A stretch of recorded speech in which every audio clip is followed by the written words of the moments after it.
লন্ডনে লন্ডভন্ড নাকি কেলগে কেলেঙ্কারি, কোন হেডলাইনটা নেবো এটা নিয়ে সত্যিই খুব কনফিউজ ছিলাম। কিন্তু তার থেকেও কনফিউজ হয়ে গিয়েছিলাম যখন সকাল থেকে একটার পর একটা বাংলার প্রথম শ্রেণীর যারা সংবাদ মাধ্যম রয়েছেন তাদের রিপোর্টগুলো পড়ছিলাম। কেলগে কালকে ভাষণ দিচ্ছিলেন এই রাজ্যের মুখ্যমন্ত্রী মমতা বন্দ্যোপাধ্যায়, আর সেখানে কিছু জন চলে যান প্রোটেস্ট করতে। কিন্তু সেই রিপোর্টটাকে জানানো হলো, বা তার আগে থেকেই জানানো হচ্ছিল যে এই যে অক্সফোর্ড ইউনিভার্সিটিতে আমন্ত্রণ পেয়েছেন মমতা বন্দ্যোপাধ্যায় এবং সেখানে তিনি বক্তৃতা রাখতে যাচ্ছেন, সেখানে টিকিটের জন্য হাহাকার, একদম সমস্ত ঘর ভর্তি হয়ে গেছে, পিছনে লোক দাঁড়িয়ে আছে, মানে ঘন্টায় ঘন্টায় ঘন্টার পর ঘন্টা লোকে হেঁটে চলে আসছে এখানে দেখতে। এবং তারপর কয়েকজন বাম রাম মিলে সেখানে অসভ্যতা করার চেষ্টা করেছিল, এবং সেই জায়গা থেকে সমবেত জনতা তাদেরকে যেভাবে তাড়া করেছে, যেভাবে খেদিয়েছে, এবং দৃপ্ত কণ্ঠে বলিষ্ঠ পদক্ষেপে মমতা বন্দ্যোপাধ্যায় সেটাকে যেভাবে ফুললি হ্যান্ডেল করেছেন, তাতে সমস্ত মুখোশ খুলে গেছে এবং মমতা বন্দ্যোপাধ্যায় লন্ডনেও জয় জয়কার করেছেন। পরের বার আবার সেখানে তার পার্টিকে দেখে টিকিট ফিকিট না দেওয়ার ব্যবস্থা করতে বলা হয়। তো যাই হোক, এইসব খবরগুলো যখন দেখছিলাম আমি সত্যিই ঘাবড়ে যাচ্ছিলাম যে যে জিনিসটা নিয়ে প্রোটেস্ট হয়েছে, আরজিকর কাণ্ড, অভয়া কাণ্ড, সেই জিনিস নিয়ে তো কলকাতাতেই লেজে গোবরে হয়ে গিয়েছিলেন মমতা বন্দ্যোপাধ্যায়। লোকের বাড়ি বাড়ি পুলিশ পাঠিয়ে ঠান্ডা করার ব্যবস্থা করতে হয়েছিল। সেইখানে লন্ডনে, যেখানে তার কলকাতা পুলিশ গিয়ে বাড়ি থেকে তুলে আনতে পারবে না, যেখানে পশ্চিমবঙ্গ পুলিশ বা রাজীব কুমাররা গিয়ে পুলিশি নির্যাতন চালাতে পারবে না, সেইখানে সমবেত জনতা এত মমতাপন্থী হয়ে গেল এবং এই যারা প্রতিবাদ করছিলেন তাদেরকে খেদিয়ে দিল। এরকম গল্পটা হচ্ছে। তারপর তারপর অনুভব করলাম যে কোনো যদি 3.5 বছরের জেল খাটা আসামি, যিনি আবার রাজনৈতিক দলের মুখপাত্র, তিনি যদি সাংবাদিক সেজে এই মমতা বন্দ্যোপাধ্যায়ের সফরসঙ্গী হন এবং তার নেতৃত্বে এই রাজ্যের মিডিয়াকুল সেখানে সরকারি অনুগ্রহে যাওয়ার সুবিধাটা পান, তাহলে এই ধরনের চটিচাটা অনুপ্রাণিত নিউজই তো আসবে। আসল সত্যটা সেখানে তো চাপাই পড়ে যাবে। কেননা কিলো কিলো মেয়োনিজ ঢেলে ওই চটির তলার, নীলসদা চটির তলার যে নোংরাটা আছে সেইটা চেটে খেয়েই তো তাদের দিন চলে। একে সাংবাদিকতা বলে না। যদি যদি একে সাংবাদিকতা বলা হতো, তাহলে আমাদের মতো লোকেদের অন্য সব কাজ ছেড়ে দিয়ে এসে এই ইউটিউবে গলা ফাটাতে হতো না। যাই হোক, আসল খবরটা পেলাম যখন এই ভিডিওটা সামনে এলো। আসলে বারবারই বলি না আপনাদের যে এটা হচ্ছে সোশ্যাল মিডিয়ার যুগ। এত সহজ নয় সমস্ত কিছু ধামা চাপা দিয়ে দেওয়া, এত সহজ নয় কণ্ঠটা রোধ করে দেওয়া। শক্তি সামনে আসবেই, এবং সেখানে একের পর এক যে মিথ্যাচার করে চলেছে এই শাসক দল এবং তাদের অনুপ্রাণিত মিডিয়াকুল, তার সমস্তটাই ধরা পড়ে গেল এক এক করে। কি কি ধরা পড়ে গেল? প্রথমেই যে জায়গাটা ধরা পড়ে গেল, যেটা শাসক দল বিশাল করে প্রচার করছিল, অক্সফোর্ড ইউনিভার্সিটি নাকি ডেকে নিয়ে যাচ্ছে, তাদের আর খেয়ে দেয়ে কাজ নেই, একটা রাজ্যকে জ্বলিয়ে পুড়িয়ে শেষ করে দিচ্ছে যে মহিলা বলে বারবার অভিযোগ তুলছে, গণতন্ত্রকে ধ্বংস করে দিচ্ছে, পুলিশ এবং প্রশাসনকে নির্লজ্জ চটিচাটা দলদাসে পরিণত করে দিয়েছে, সেই অক্সফোর্ড ইউনিভার্সিটি সেই রকম একজনকে ডেকে নিয়ে যাচ্ছে, যার বিরুদ্ধে অভিযোগ উঠছে যে তার আমলে নারী সুরক্ষাতে কিছু নেই। উল্টে যারা এই ধর্ষণ করে, এই খুন করে, একটা জল জ্যান্ত মেয়েকে এইভাবে মেরে ফেলে, তাদেরকে বাঁচাবার জন্য আর পুলিশ এবং প্রশাসনকে তিনি নিজে লাগিয়ে রাখেন, যাতে তথ্য প্রমাণ লোপাট হয়ে যায় এবং তারা ধরা না পড়ে। তাকে অক্সফোর্ড ইউনিভার্সিটি ডাকবে কোন মহিমার কথা শুনতে? যাই হোক, যেটা খবর পাওয়া গেল বা যেটা শেষ অবধি তৃণমূল কংগ্রেসও স্বীকার করতে বাধ্য হলো, যে কোনো অক্সফোর্ড ইউনিভার্সিটি নয়, ওখানকার কোনো একটা পাতি কলেজ, সেই কলেজে, সেটাও আবার কিভাবে হয়েছে সেই রিপোর্টও আসছে। যাই হোক, সেসব পুরো তথ্য পেলে আপনাদের সামনে নিয়ে আসবো। সেই রকম একটা কলেজে গিয়ে তিনি একটা বক্তৃতা রাখছেন। অর্থাৎ বলা হচ্ছে যে কলকাতা ইউনিভার্সিটির যে মূল সেমিনার রুম আছে সেইখানে তিনি বক্তৃতা দেবেন, কলকাতা ইউনিভার্সিটি তাকে ডেকে পাঠিয়েছে না। ধরুন কলকাতা ইউনিভার্সিটির আন্ডারে একটা কোনো ছোট্ট কলেজ আছে, সেই কলেজে বেশ কারোর অনুগ্রহ কৃপায় চলে, তার সঙ্গে আপনার খুব ভালো রিলেশন আছে, সেইখানে ম্যানেজ ট্যানেজ করে আপনি একটু বলতে গেছেন, 2-5 জন লোক আসবে সেখানে, না এলেও ধরে চোরে সঙ্গে করে লোক নিয়ে যাবেন, এইরকম একটা ব্যাপার ঘটেছে Kellogg college. Kellogg college Oxford ইউনিভার্সিটির আন্ডারে, হ্যাঁ অক্সফোর্ড শহরের মধ্যে হয়তো, কিন্তু ওই অক্সফোর্ড ইউনিভার্সিটির সঙ্গে মমতা বন্দ্যোপাধ্যায়ের এই সফর তার কোনো রকম কোনো সম্পর্ক নেই। মিথ্যাচার নাম্বার এক সোশ্যাল মিডিয়ার কল্যাণে যেটা সামনে চলে এলো। দুই, একটা ছবি আমি দেখলাম তৃণমূল কংগ্রেস বা তাদের যেসব শাখা প্রশাখা আইটি সেল, এখন তো টাকা পয়সার অভাব কিছু নেই, কোথা কোথা থেকে আসে সেই সব দুর্নীতির তদন্ত তো চলছে।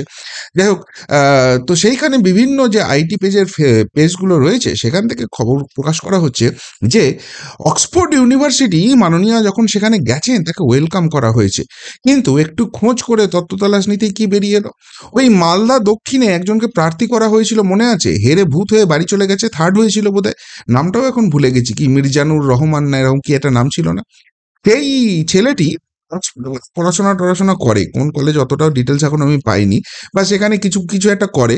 তো সেই তিনি এসেছিলেন এই মাননীয়াকে ওয়েলকাম জানাতে, যিনি তৃণমূলের প্রার্থী হয়েছেন, যার পেজ থেকে তৃণমূলের একদম নির্লজ্জের মতো প্রচার চলে, তাকে বলা হচ্ছে অক্সফোর্ড ইউনিভার্সিটির তিনি নাকি প্রতিভু, তিনি হচ্ছেন তাদের প্রতিনিধি, তিনি ওয়েলকাম জানিয়েছেন। এই মিথ্যাচারটাও ধরা পড়ে গেল। তারপর 3 নম্বর যে জায়গাটা এলো সেটা হচ্ছে যে এই যে লন্ডন সফর হয়েছে, আমি প্রশ্ন তুলেছিলাম যে এই লন্ডন সফর হচ্ছে কেন গেছেন মমতা বন্দ্যোপাধ্যায়, গিয়ে এই যে সরকারি পয়সাটা খরচ হলো, কারোর পৈতৃক সম্পত্তি তো নয়, এটা আমার আপনার ট্যাক্সের কষ্টার্জিত পয়সা, সেই পয়সায় মোচ্ছব করতে লন্ডন যেতে হলো কেন, কেন এই প্রশ্নটা, যে বাংলার কি উন্নতি হবে, এই যে ডিএ সমস্যাটা যে তার সমাধান হবে, এই যে রাস্তায় আমার আপনার ভাই বোনগুলো বসে আছে দিনের পর দিন, তাদের চাকরিগুলো চুরি করে নিয়েছে এই মমতা বন্দ্যোপাধ্যায়ের অনুপ্রেরণায়, যারা অনুপ্রাণিত, এবং এখন অনেকেই জেল খাটছে, অনেকেই জেলে যাবো যাবো করছে, তাদের চাকরিটার কোনো সুরাহা হবে? এই পশ্চিমবঙ্গে টাটা তাড়ানো মমতার আমলে কোনো শিল্পপতি এসে শিল্প করবে? কোন উন্নতিটা হবে? পশ্চিমবঙ্গের স্বাস্থ্য ব্যবস্থার কোনো কিছু হবে? এই যে কেন্দ্রীয় ফান্ডগুলো আটকে আছে সেইগুলো কোনো কিছু রিলিজ হবে? এই চোর চামারগুলো কেউ জেলে যাবে? কোন কোন কাজটার জন্য গেছেন মমতা বন্দ্যোপাধ্যায়? পরে দেখলাম তৃণমূল কংগ্রেস এবং এই অনুপ্রাণিত মিডিয়া থেকে প্রচারটা যেটা সোচ্চারে করা হচ্ছিল, তিনি নাকি শিল্প সম্মেলনে গেছেন, সেখান থেকে শিল্পপতি ধরে আনবেন। তারপর দেখা গেল ঢপের চপের শিল্প সম্মেলনটা কি, সেখানে গিয়ে তিনি ওই কন্যাশ্রী, যুবশ্রী, স্বাস্থ্যসাথী, সাইকেল অনেক কিছু বলে গেলেন, কিন্তু আলটিমেটলি কোনো প্রথম শ্রেণীর শিল্পপতি সেখানে ছিল না। ওই স্পেনে গিয়ে যাকে শিল্পপতি হিসেবে বেহালার একজনকে ধরে পেরেছিলেন, সেই সেই তাকেই নিয়ে যেতে হয়েছিল, যদিও তিনি সেখানে গিয়ে আবার শিল্প টিল্পের কথা বলার সাহস করেননি, কেননা স্পেনে তো থাকেন না, ইংল্যান্ডে তো থাকতে হয়, সেখানে আবার এসব মিথ্যাচার করলে কখন কি কেস খেয়ে যাবে কে জানে, সুতরাং তিনি আর কোনো রিস্ক নেননি, কোনো শিল্প সম্মেলনেও তিনি যাননি, সেই মিথ্যাচারও ধরা পড়ে গেল। তার থেকেও যেটা সব থেকে বড় কথা সেটা হচ্ছে যে বলা হচ্ছিল এত লোক, মানে সকাল থেকে লোক একদম বসে আছে মমতা বন্দ্যোপাধ্যায়ের এই ভাষণ নিয়ে, এই বক্তৃতায় তিনি কি বলবেন সেটা নিয়ে মানুষের মধ্যে সেখানে প্রচন্ড উৎসাহ হয়েছে, সেমিনার রুমের সমস্ত সিট একদম ভর্তি হয়ে গেছে, লোকজন পিছনে দাঁড়িয়ে আছে, দরজার বাইরেও দাঁড়িয়ে আছে, এইরকম একটা হাওয়া তোলার মিডিয়া থেকে চেষ্টা করা হচ্ছিল। তো সেমিনার রুমের ভিডিওটা তো আপনাদের দেখালাম, ওইটুকুনি সেমিনার রুম দেখেছেন? মানে আমি দেখেছি কোনো ছোটখাটো রাজনৈতিক নেতা যদি কর্মী সভা করে এর থেকে বেশি লোক সেখানে হয়, সেই পরিমাণ একটা ছোট্ট সেমিনার রুম, সেইখানে গিয়ে তিনি বক্তব্য রেখেছেন, এবং সেই বক্তব্য যখন রাখছেন সেই সেমিনার রুমে প্রথম শ্রেণী, দ্বিতীয় শ্রেণী যে আসনগুলো রয়েছে সেগুলো যাতে ফাঁকা না থাকে, তার সঙ্গে যারা মন দিয়ে চটি চাটতে ভালোবাসেন তারাই গিয়ে সেখানে বসে আছেন, সরকারি আমলা গামলাও বেশ কিছু গেছেন, তারাও সেখানে বসে আছেন। সুতরাং ওই যে মেরে কেটে হয়তো 100 জনের বসার মতো অ্যারেঞ্জমেন্ট, তাও হবে কিনা সন্দেহ আছে, সেখানে তার সঙ্গেই তো বেশি লোক গেছে। মমতা বন্দ্যোপাধ্যায় যে এই লন্ডন সফরে গেছেন, ইংল্যান্ড সফরে গেছেন, 100 জনের বেশি অনুপ্রাণিত চটিচাটাকে তো তিনি নিজে সঙ্গে করে নিয়ে গেছেন, তারাই তো গিয়ে ওখানটা বসিয়ে রেখেছে, ভরিয়ে রেখেছে, তাহলে ওই বিদেশের লোক আর কতজন আগ্রহ দেখালো এটা নিয়ে, সেটা নিয়েও তো প্রশ্ন উঠে যাচ্ছে। কজন ছিল শেষ পর্যন্ত যে এত কোটি টাকা খরচ করতে হলো? কত কোটি টাকা খরচ করলেন মমতা ব্যানার্জি, একটা শ্বেতপত্র প্রকাশ করুন। আপনি তো সততার মূর্ত প্রতীক, আপনি নাকি 1 পয়সার চাও কারোর কাছ থেকে খান না, এই বিদেশ সফরটা হলো, সাঙ্গ পাঙ্গ উপাঙ্গ নিয়ে কত টাকা উড়িয়ে এলেন, একটু শ্বেতপত্র প্রকাশ করে মানুষকে জানান দিন, মানুষও দেখুক যে মা মাটি মানুষের সরকার চালানো সর্বহারা নেত্রী, এইসব যে কথা বলা হয়, কত টাকার মোৎসব হলো এই লন্ডন সফর ঘিরে, একটু দেখুক। আর সেখানে গিয়ে কোন অশ্বডিম্বটা প্রসব হলো সেই ছবি তো আমরা দেখিয়ে দিচ্ছি এখানে। এবং সব থেকে বড় কথা বলা হচ্ছে দিদি নাকি সিক্সার মেরে দিয়েছে, এই যে যারা এখানে প্রতিবাদ করছিল, তাদেরকে একদম সিক্সার মেরে দিয়েছে, ছক্কা মেরে দিয়েছেন। তারা সব ভয়ে পালিয়ে গেছে এবং সমবেত জনতা তারা তারা তারা করেছে এদেরকে, তারা খেদিয়ে দিয়েছে। এতটাই মমতা বন্দ্যোপাধ্যায়ের জনপ্রিয়তা। পরের বার ইংল্যান্ডে ভোটে লড়ুন একবার, তাহলে এত যখন জনপ্রিয় হয়ে গেছেন সেখানে। যেটুকুনি দেখলাম, ওই তার ধামা ধরা একজন আমলা আছে, তিনি তেড়ে ফেরে গেলেন, এইসব করা যাবে না এখানে। তারপর ওই প্রথম শ্রেণীতে একজন বিধায়কের মেয়ে, তিনি আবার অক্সফোর্ডের কি করেন ভগবানই জানে, কবে থেকে সেখানকার ছাত্রী হয়ে গেলেন, তিনি তেড়ে গেলেন। মানে তার সঙ্গী সাথী যারা চেলাচামুন্ডা ছিল, তারাই একটু আধটু বলেছেন। আর এদের যে প্রশ্নটা করার ছিল, যে কঠিন প্রশ্নগুলো সাংবাদিকের অ্যাকচুয়ালি করার ছিল, এই প্রতিবাদীরা সেইটাই কিন্তু ওই কেলগের সভাঘরে করে দিলেন।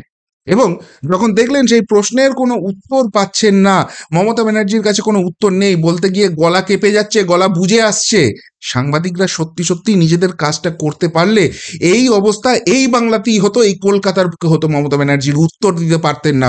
সেই জায়গাটা যখন হয়ে গেল, তারা বুঝে গেলেন যে এর উত্তর দেওয়ার কোনো ক্ষমতা নেই। যতই বিদেশে থাকুন না কেন, এখনো তো দেশের প্রতি টান আছে। সুতরাং তারা এবার সেই জায়গা থেকে বেরিয়ে এলেন যে এবার করলে কেঁদে কেটে ফেলবেন এবং দেশের মানটা ডুববে। তারা নিজেরাই সেখান থেকে সরে গেলেন, তাদেরকে কেউ খেদায়নি। ওখানকার যারা সাধারণ লোক ছিলেন তারাও কেউ খেদাননি। এবং সব থেকে বড় কথা, এখানে নাকি প্রশ্নোত্তর পর্ব ছিল। তো প্রশ্নোত্তর পর্বে দু একটা উত্তর দিয়ে, মানে সেই উত্তর দিতে গিয়েও গলদঘর্ম হতে হলো এবং তারপর কার্যত পালিয়ে বাঁচলেন। আসলে পরের বার হয়তো দেখা যাবে, তাকে হয়তো এমপি রাজ্যসভার টিকিটটাই দিয়ে দেবেন। এর আগেও তো দেখেছি ওই সাগরিকা ঘোষের অনুষ্ঠানে, যখন একজন ছাত্রী প্রশ্ন করেছিলেন, তার উত্তর অব্দি দিতে পারেননি, বলে দিয়েছিলেন মাওবাদী, সিপিএম কি সব বলে পালিয়ে গিয়েছিলেন। পরে আবার সেই সাংবাদিককে, মহিলা সাংবাদিককেই আবার তিনি রাজ্যসভার টিকিট দিয়েছেন। তিনি তখন বলেছিলেন এটা মমতা বন্দ্যোপাধ্যায় কি করছেন, ফেস করতে পারছেন না। আর এখন তিনি আবার মন দিয়ে চটি চাটেন, তা চাটুন, চটি চাটার এরকম পুরস্কার পেলে, বিদেশ সফর, সঙ্গে কলাটা মূলোটা অন্য কিছু পেলে অসুবিধা কি আছে? অন্য কোথাও তো পাত্তা টাত্তা পাওয়া যাবে না। যত এই তৃণমূলের আমলে থামিয়ে টামিয়ে নেওয়া যায় তার একটা ব্যবস্থা হবে।